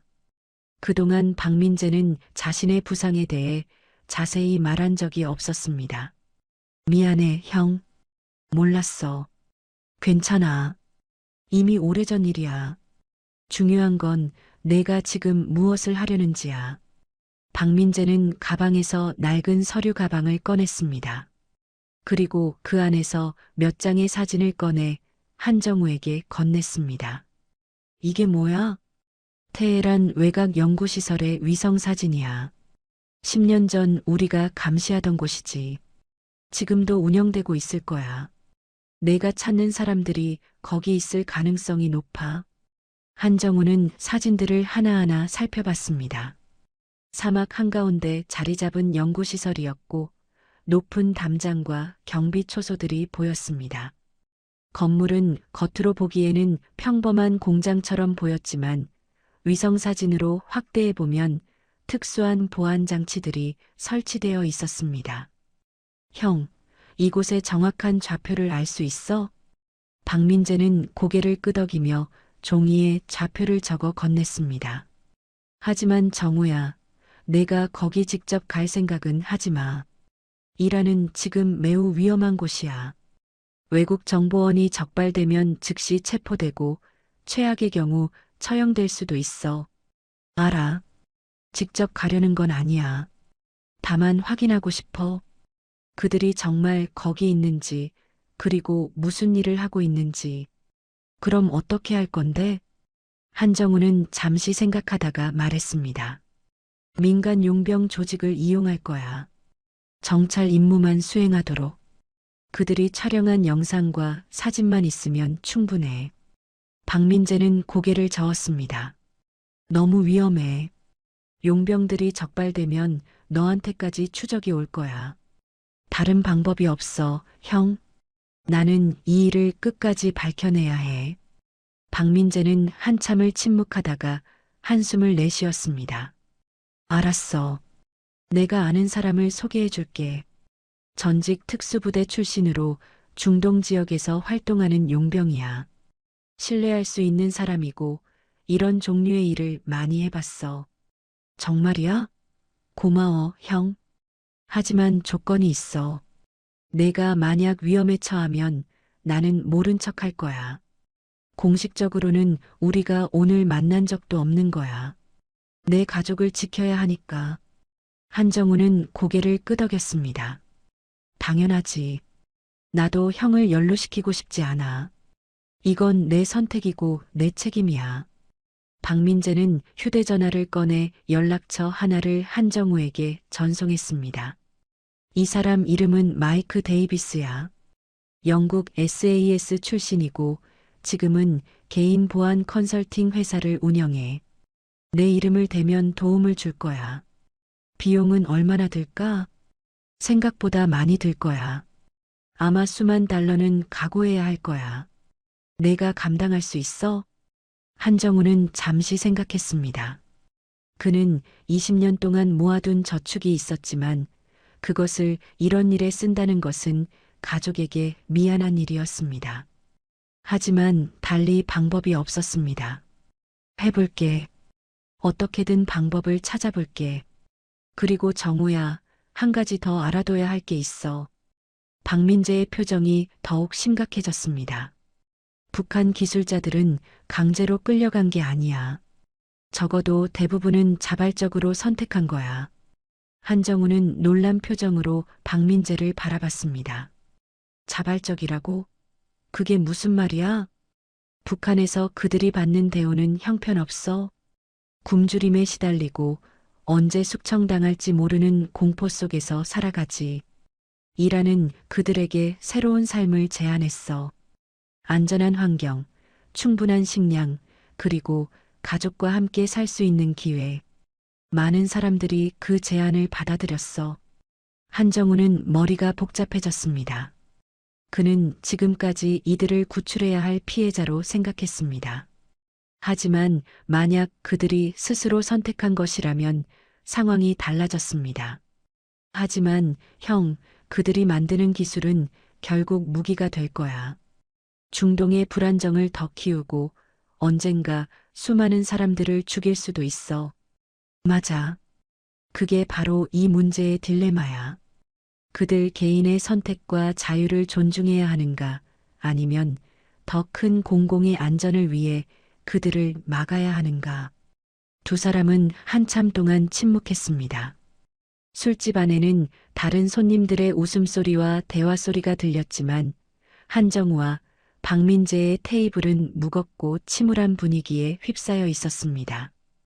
형, 나는 가봐야겠어. 마이크 데이비스에게 연락해 볼게. 조심해, 정우야. 정말로 조심해. 이 일은 내가 생각하는 것보다 훨씬 위험하고 복잡해. 한정우는 술집을 나와 차에 올랐습니다.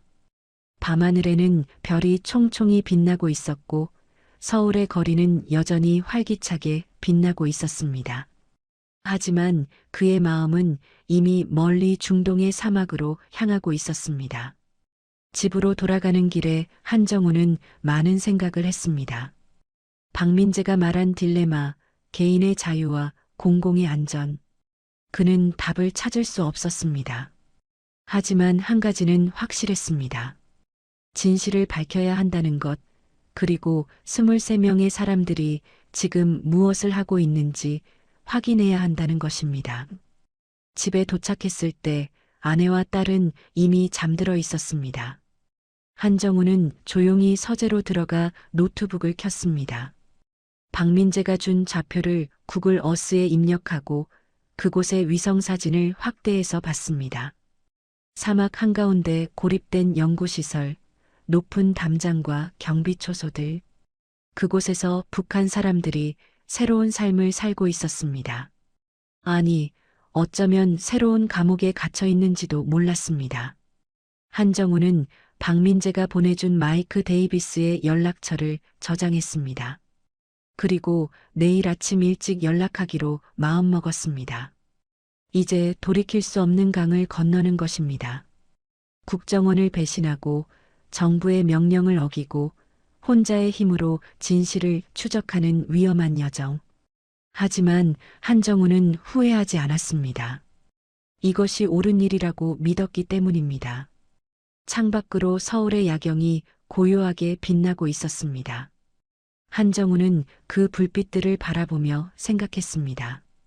저 평화로운 빛 아래에서 사람들은 자신들이 얼마나 위험한 세상에 살고 있는지 모릅니다.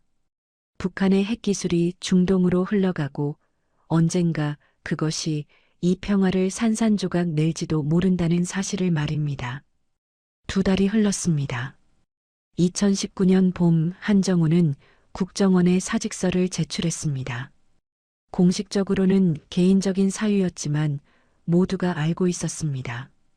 그가 청와대의 명령에 불복했고 독자적으로 조사를 계속하려 한다는 것을 말입니다. 정민수 안보실장은 그를 불러 마지막으로 설득하려 했지만 한정우의 결심은 확고했습니다. 한 과장, 안희안 선생, 정말로 이렇게 끝낼 건가? 예, 실장님.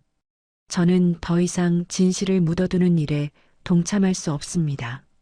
자네의 20년 경력이 아깝지 않은가? 연금도 명예도 모두 포기하는 건데. 한정우는 담담하게 대답했습니다. 명예보다 중요한 것이 있습니다. 제 양심입니다. 그렇게 한정우는 국정원을 떠났습니다. 가족들은 걱정했지만 그는 작은 보안 컨설팅 회사를 차리며 생계를 유지했습니다. 하지만 그의 진짜 목적은 따로 있었습니다. 마이크 데이비스와의 작전을 준비하는 것이었습니다. 마이크는 영국 출신의 전직 특수부대원으로 키가 크고 체격이 좋은 40대 중반의 남자였습니다. 그는 서울의 한 호텔에서 한정우와 만났고 테헤란 외곽 연구시설 정찰 임무에 대해 논의했습니다. 미스터 한, 이 임무는 매우 위험합니다. 이란 영토에서 무단 정찰을 하다 적발되면 우리 모두 죽을 수 있습니다. 알고 있습니다. 하지만 반드시 해야 하는 일입니다. 마이크는 노트북을 열어 작전 계획을 보여줬습니다. 우리는 터키를 통해 이란에 입국할 겁니다. 관광객으로 위장하고요.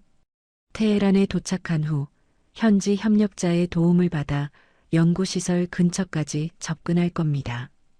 야간에 드론을 띄워 시설 내부를 촬영하고 가능하면 열화상 카메라로 인원 배치도 파악할 겁니다. 얼마나 걸릴까요? 준비 기간 포함해서 한 달 정도. 그리고 비용은 5만 달러입니다. 한정우는 숨을 깊이 들이마셨습니다. 5만 달러는 그가 평생 모은 저축의 대부분이었습니다. 하지만 그는 망설이지 않았습니다. 좋습니다. 진행하시죠. 한 달 후인 2019년 3월 말 작전이 시작됐습니다. 한정우는 민간인 신분으로 터키 이스탄불로 날아갔고 그곳에서 마이크와 그의 팀원 4명을 만났습니다. 그들은 모두 전직 특수부대 출신이었고 중동 지역에서의 작전 경험이 풍부했습니다. 이란 입국은 생각보다 순조로웠습니다. 관광비자로 테헤란에 들어갔고 현지 협력자가 준비한 앙카로 이동했습니다. 협력자는 이란계 쿠르드족으로 정부에 반감을 가진 인물이었습니다. 이 나라 정부는 우리 민족을 억압합니다. 당신들이 그들의 비밀을 폭로한다면 나는 기꺼이 돕겠습니다. 이틀 밤 동안 준비를 마친 후 그들은 테헤란 외곽으로 향했습니다. 박민재가 준 좌표를 따라 사막지대로 들어갔고 밤이 되자 목표 지점에서 약 2km 떨어진 언덕에 잠복했습니다. 한정우는 야간 투시경으로 연구시설을 바라봤습니다. 높은 담장과 초소들이 보였고 건물 내부에서는 불빛이 새어나오고 있었습니다. 그곳에 사람들이 있다는 증거였습니다. 마이크, 드론을 띄울 수 있겠습니까? 지금 바람이 적당합니다. 시작하겠습니다. 마이크는 소형 정찰용 드론을 꺼냈습니다. 손바닥만 한 크기의 드론이었지만 고성능 카메라와 열화상 장비가 장착되어 있었습니다. 드론은 조용히 날아올라 연구시설 상공으로 향했습니다. 한정우는 마이크의 컨트롤러 화면을 들여다봤습니다. 드론이 시설 상공을 선회하며 촬영을 시작했습니다. 건물 외관, 경비 초소, 주차장의 차량들. 모든 것이 선명하게 촬영되고 있었습니다. 내부로 더 가까이 갈 수 있습니까? 위험합니다. 레이더에 잡힐 수 있습니다. 조금만 더 가까이 가봅시다. 건물 안에 누가 있는지 확인해야 합니다. 마이크는 망설이다가 드론을 낮게 내렸습니다. 드론이 건물 창문 가까이 다가가자 내부의 모습이 보이기 시작했습니다. 그런데 이상했습니다. 불은 켜져 있었지만 사람의 모습은 보이지 않았습니다. 열화상으로 전환해 보십시오. 마이크가 화면을 열화상 모드로 바꿨습니다. 체온을 감지하는 센서였지만 건물 내부에서 인간의 체온 반응은 나타나지 않았습니다. 이상합니다. 아무도 없어요. 한정우의 가슴이 철렁 내려앉았습니다. 그는 드론을 다른 건물로 이동시키라고 지시했습니다. 하지만 결과는 같았습니다. 모든 건물에 불은 켜져 있었지만 사람은 없었습니다. 혹시 지하에 있는 건 아닐까요? 마이크의 팀원 중 한 명이 말했습니다. 가능성이 있습니다. 핵연구시설이라면 대부분 지하에 있을 테니까요. 하지만 드론으로는 지하를 확인할 방법이 없었습니다. 한정우는 결단을 내렸습니다. 직접 들어가 봅시다. 미스터 한, 그건 자살 행위입니다. 다른 방법이 없습니다. 여기까지 왔는데 그냥 돌아갈 수는 없습니다. 마이크는 한참을 고민하다가 고개를 끄덕였습니다. 알겠습니다. 하지만 최소 인원만 들어갑니다. 당신과 나 그리고 폭파 전문가 한 명. 나머지는 여기서 대기하며 비상 탈출을 준비합니다. 세 사람은 야밤에 시설 외곽 담장에 접근했습니다. 경비가 허술했습니다. 초소에는 경비원이 보이지 않았고 CCTV도 작동하지 않는 것 같았습니다. 담장을 넘어 건물로 다가갔지만 경보음은 울리지 않았습니다. 뭔가 이상합니다. 너무 조용해요. 마이크가 속삭였습니다. 한정우도 같은 생각이었습니다. 핵연구시설이라면 철통 같은 보안이 있어야 하는데 이곳은 마치 버려진 건물처럼 느껴졌습니다. 건물 정문은 잠겨 있었지만 폭파 전문가가 잠금 장치를 해제했습니다. 문이 열리자 내부로 들어갔습니다. 복도에는 형광등이 켜져 있었지만 사람의 기척은 전혀 없었습니다. 한정우는 손전등을 켜고 복도를 따라 걸었습니다. 양쪽으로 여러 개의 방문이 있었고 각 방마다 실험실이나 사무실처럼 보였습니다. 하지만 모든 방이 텅 비어 있었습니다. 책상은 그대로 있었고 실험 장비들도 남아 있었지만 서류나 개인 물품은 모두 사라진 상태였습니다. 그들이 떠난 지 얼마 안 된 것 같습니다. 먼지도 별로 없고 장비들도 깨끗합니다. 마이크가 한 실험실을 둘러보며 말했습니다. 한정우는 건물 더 깊숙이 들어갔습니다. 복도 끝에 계단이 있었고 아래층으로 내려가는 표지판이 있었습니다. 지하로 가봅시다. 계단을 따라 지하로 내려가니 더 큰 공간이 나타났습니다. 이곳이 진짜 연구실인 것 같았습니다. 대형 실험 장비들이 즐비했고 벽면에는 복잡한 도표들이 붙어 있었습니다. 하지만 역시 사람은 없었습니다. 한정우는 한 사무실 책상 위에서 종이 한 장을 발견했습니다. 한글로 쓰여 있었습니다.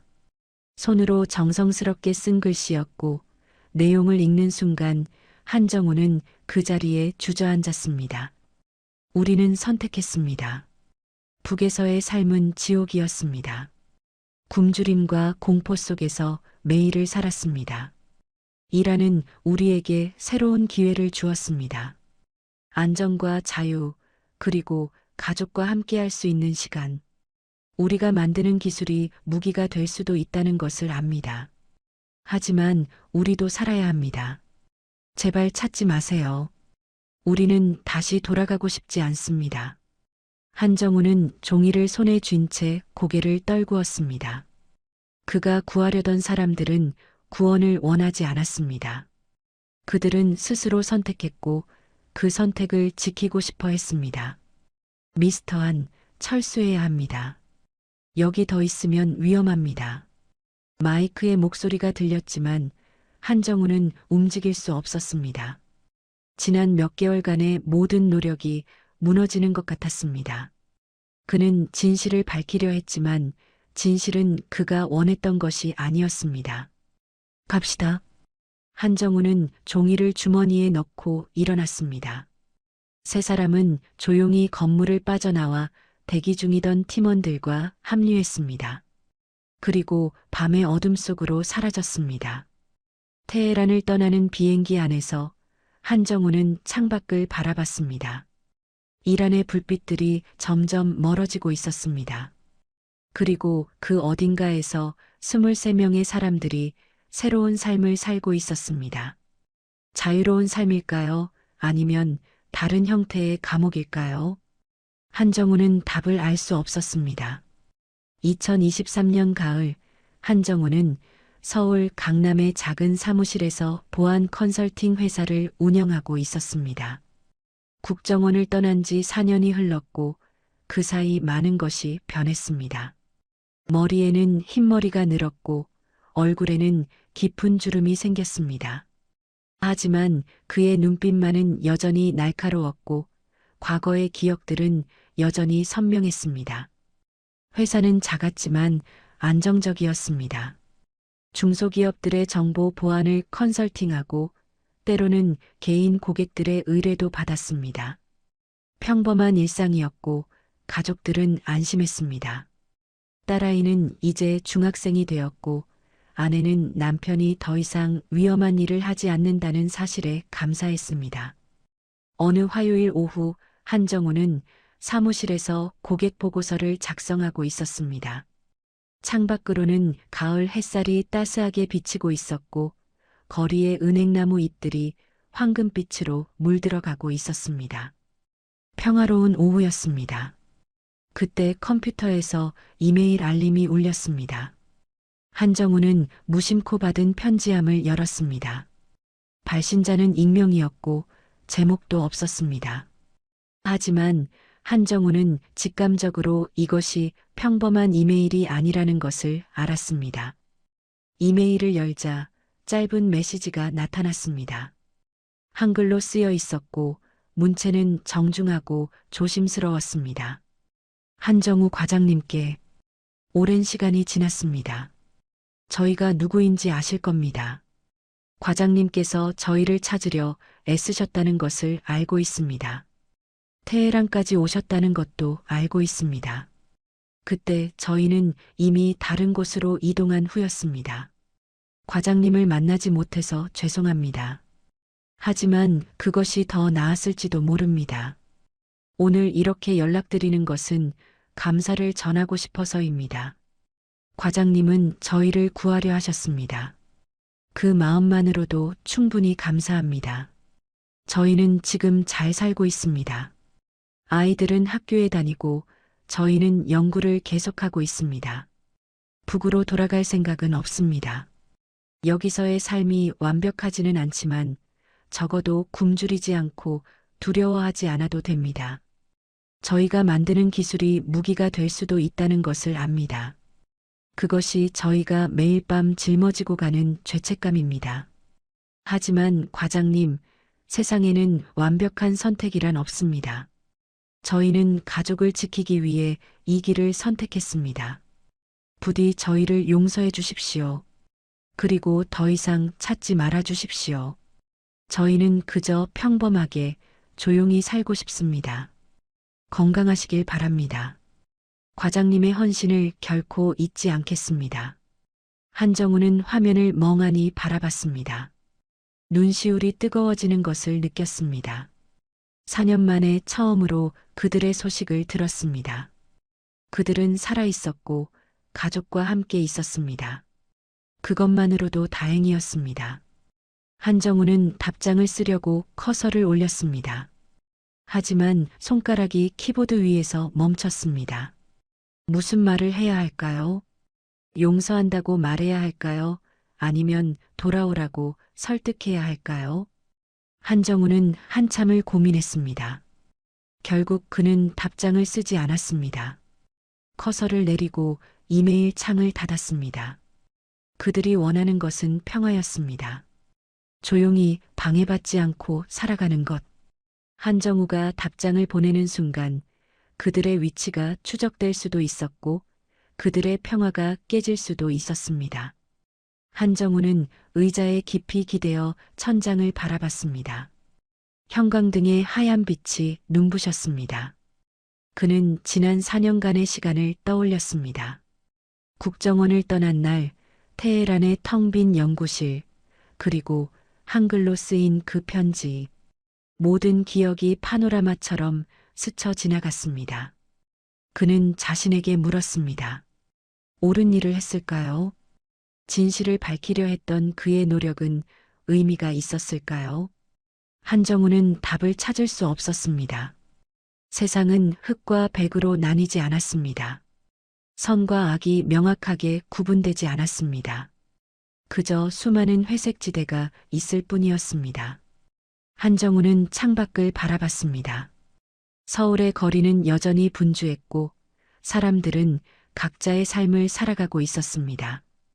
누군가는 출근을 하고 누군가는 카페에서 커피를 마시고 누군가는 공원을 산책하고 있었습니다. 평범하고 소중한 일상들이었습니다. 한정우는 생각했습니다. 국가란 무엇일까요? 충성이란 무엇일까요? 그리고 인간의 선택이란 무엇일까요? 그는 20년 동안 국가를 위해 일했습니다. 정보를 수집하고 위협을 분석하고 때로는 위험한 작전에도 참여했습니다. 모두 국가 안보를 위한 것이었습니다. 하지만 그가 추적했던 23명의 사람들도 나름의 이유가 있었습니다. 그들은 가족을 지키기 위해, 굶주림에서 벗어나기 위해, 공포에서 도망치기 위해 선택을 했습니다. 그것을 누가 비난할 수 있을까요? 한정우는 비난할 수 없었습니다. 저녁 6시가 되자 한정우는 컴퓨터를 껐습니다. 그리고 조용히 사무실 문을 닫고 나왔습니다. 엘리베이터를 타고 1층으로 내려오니 빌딩 로비에는 퇴근하는 사람들로 붐비고 있었습니다. 모두들 집으로 돌아가는 길이었습니다. 한정우도 주차장으로 향했습니다.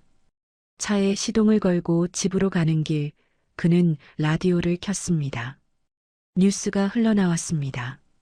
중동 정세, 북한 핵 문제, 국제 정세. 세상은 여전히 복잡하고 위태로웠습니다. 하지만 한정우는 더 이상 그 세계의 일부가 아니었습니다. 그는 평범한 가장으로 돌아왔고 가족과 함께 저녁을 먹고 딸아이의 숙제를 봐주고 아내와 차를 마시며 하루를 마무리할 것입니다. 그것만으로도 충분했습니다. 집에 도착하니 현관불이 환하게 켜져 있었습니다. 문을 열자 따뜻한 저녁 식사 냄새가 코끝을 간지렸고 딸아이가 거실에서 숙제를 하고 있었습니다. 아내가 부엌에서 나와 미소를 지으며 말했습니다. 일찍 왔네요. 저녁 곧 준비될 거예요. 한정우는 고개를 끄덕이며 소파에 앉았습니다. 딸아이가 다가와 물었습니다. 아빠, 오늘 무슨 일 있었어요? 표정이 좀 이상해요. 아니야, 아무 일도 없어. 그냥 좀 생각할 일이 있었어. 무슨 생각인데요? 한정우는 딸아이의 머리를 쓰다듬으며 대답했습니다. 세상에는 답이 없는 질문들이 많다는 것, 그리고 그래도 우리는 계속 살아가야 한다는 것. 딸아이는 잘 이해하지 못하는 표정이었지만 그냥 고개를 끄덕이고 다시 숙제로 돌아갔습니다. 한정우는 창밖을 바라봤습니다. 서울의 야경이 점점 어둠 속에서 빛나기 시작했습니다. 그의 전쟁은 끝났습니다. 하지만 그들의 이야기는 여전히 어딘가에서 계속되고 있었습니다. 국경도 이념도 넘어선 곳에서 한정우는 그것을 받아들이기로 했습니다. 세상의 모든 문제를 해결할 수는 없다는 것을, 때로는 놓아주는 것도 용기라는 것을 깨달았습니다. 그날 밤 한정우는 오랜만에 깊은 잠에 빠져들었습니다. 꿈속에서 그는 압록강을 건너고 있었습니다. 강물은 차가웠지만 맑았고 건너편 언덕에는 23명의 사람들이 서 있었습니다. 그들은 손을 흔들며 웃고 있었습니다. 한정우도 손을 흔들어 답했습니다. 그리고 천천히 돌아섰습니다. 이제 그들을 놓아줄 시간이었습니다. 여러분, 오늘 이야기는 여기까지입니다. 북한 핵연구팀이 사라진 사건, 그리고 그들을 찾으려 했던 한 정보원의 이야기를 들려드렸습니다. 이 이야기가 우리에게 던지는 질문은 무엇일까요? 국가의 안보와 개인의 생존, 어느 것이 더 중요할까요? 그리고 우리는 타인의 선택을 어디까지 존중해야 할까요? 세상에는 정답이 없는 질문들이 참 많습니다.